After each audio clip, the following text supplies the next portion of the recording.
ARK Genesis Part 2 is out next week. In 1 week's time, you're going to get your hands on arguably the most anticipated DLC map for ARK Survival Evolved. But of course, as the biggest map teased by Wildcard, with a wealth of new offerings and gameplay changes to the core game, there's going to be a lot to do and see in this new map. So what's the best thing to do first? You're right kids, it's Raasclark and we're back again with another ranked video, but this time on what you want to do first in Genesis Part 2, as voted by you in my community polls here on YouTube. Before we begin, don't forget to hit that like button, subscribe, share around, and let's get into it. So in at number 5, you voted get every new weapon, armor and structure, because this map is offering a new wealth of assets to the core game. Of course, we've got the Federation Exo armor that you're going to actually spawn with at the start of the game. How this is going to operate and not be too OP against tech armor, we don't know yet, and whilst the devs went on record to say you're going to be able to fly around in this right from the off, this was way back in the Extra live stream, where I'm guessing they since nerfed that proposal, or perhaps you can only fly in certain areas. Nevertheless, I believe you're going to upgrade this armor as the game progresses, and naturally I'm wondering what the adverse effects are against other armor sets. We've seen in images people wearing flak in the map, as opposed to this Federation Exo armor, which means you can at least swap out to other armor sets. And that's about all we know so far, as well of course as the aesthetics of what it looks like, having the skin available already. Weapons, there are predominantly 3 new weapons teased: the minigun, the tech bow and the tech pistol. The minigun being an absolute chief that the devs have gone on record to say you're going to use to shoot down and kill bosses, but can be placed down for better accuracy, and is going to work hand in hand with the ammo box, which I'll get to in just a moment. The tech bow succeeding the compound bow is going to be a game changer, as it will spawn arrows at will whatever you choose, and will shoot these arrows as hard and fast as a bullet, including a new explosive arrow, and will be fueled by element shards, varying on the rate depending on the type of arrow, and is certainly anticipated as the new weapon to use. The tech pistol is more so a multi-tool, as it has 3 different modes, giving you the ability to kill, heal and stun, which will be amplified by the frequency of fire. And then there's the Exo Mech, which we know very little about so far. However, we do believe you'll unlock this very late in the game, possibly by killing the final boss, but it appears this is going to give you some overhead aerial advantage of building your base and moving your creatures around the base in an RTS style mode. And then structure wise, we've got the ammo box, egg incubator, loadout mannequin, tech crop plot, canoe, hover sail and security system.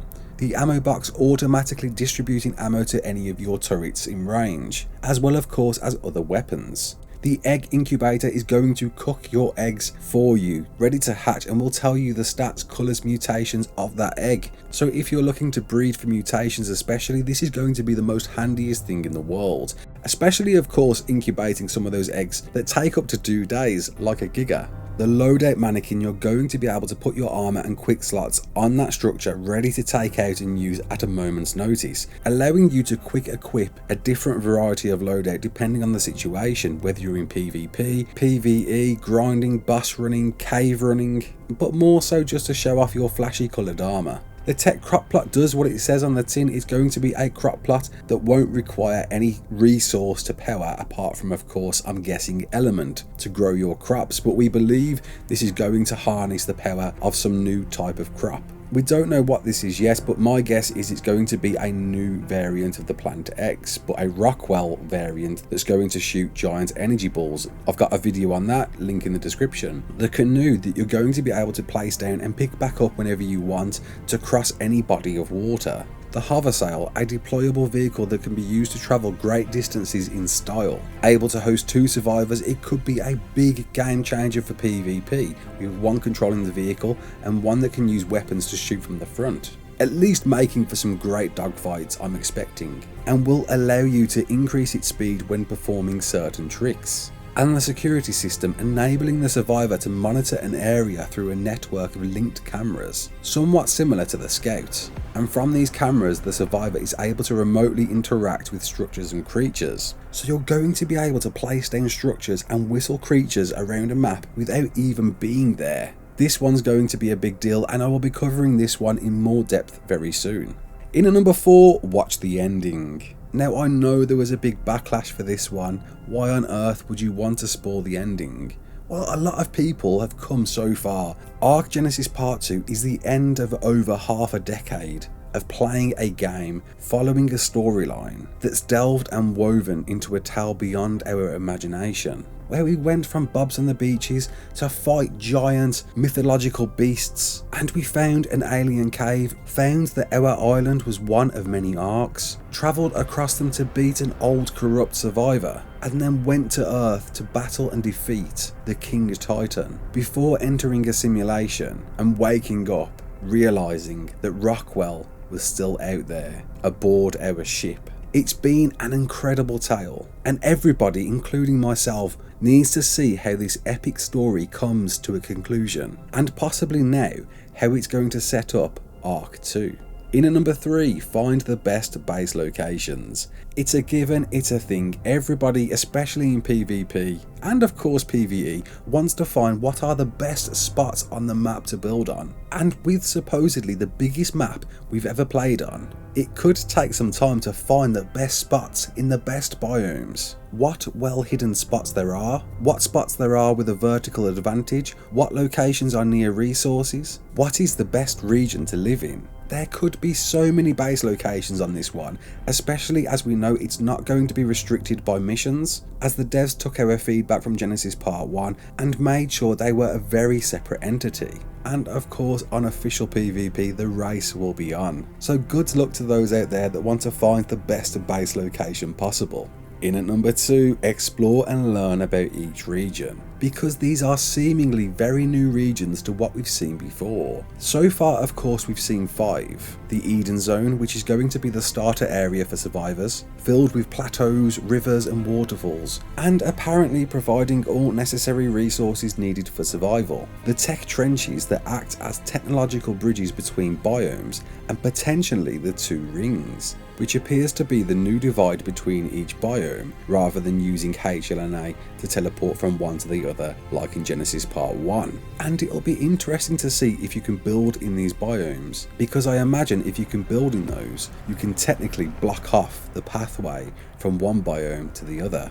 The Rockwell's Garden, an aberrant and twisted region created by Rockwell, filled with his eerie creations, which I guess we can assume is going to be somewhat similar to Aberration. However, in a new vision, with new elements and new creatures. We know of course there are thunderstorms in this region, as seen in the trailer. The somewhat lunar biome that the Void Wyrm has been teased in, that we don't know a lot about yet. It could simply be outside of the spaceship, but it definitely seems like an explorable area, out in space, where I'm guessing you tame the Astro Delphis too.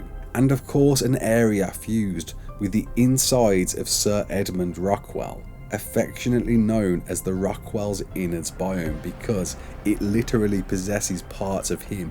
His prying eyes are dotted around the entire biome and must be somehow linked to the Summoner, that's going to be a creature that's going to follow and stalk you and unleash hell if it catches you. Whether it's just in this biome or not, we're not sure, and I did a video on this just yesterday, go check it out, link in the description.